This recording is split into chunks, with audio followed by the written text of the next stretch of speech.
Presented by Aishwarya Music Maithili। Ajit के नैयर के एक पियर बागे जान। अजीत के नैयर के एक पियर बागे जान। अजीत के नैयर के एक पियर बागे जान। छोरी के सासुर बागे जय बाही छोरी के सासुर बागे जय बाही। अजीत के नैयर के एक पियर बागे जान। अजीत के नैयर के एक पियर बागे जान।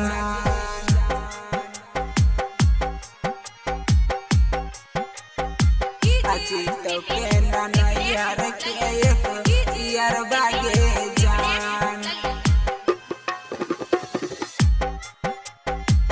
अजीत के नैयर के एक पियर बागे जान।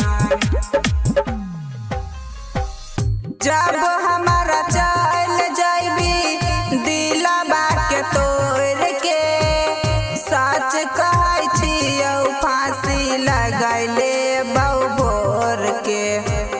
सच कहै छियौ फांसी लगैले बहु भोर के। जब हमारा चल जाइबी दिलबा के तोड़ के, सच कहै छियौ फांसी लगैले बहु भोर के। यारबा के तू सतैबही।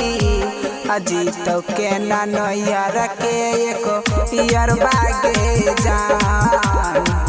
अजीत के नैयर के एक पियर बागे जान।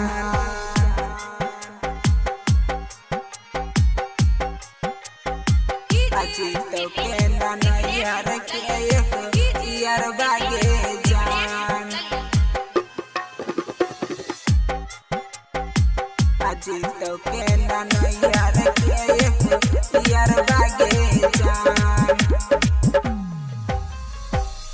तू ही हमारा दिलबा में बसल रही। अभियो त सच सच साई के तू कही। अभियो त सच सच साई के तू कही। तू ही हमारा दिलबा में बसल रही। अभियो त सच सच साई के तू कही। लिखौ राजेशबा कुंदन के राई। अजीत के नैयर के एक पियर बागे जान। अजीत के नैयर के एक पियर बागे जान। Aishwarya digital recording studio Samastipur.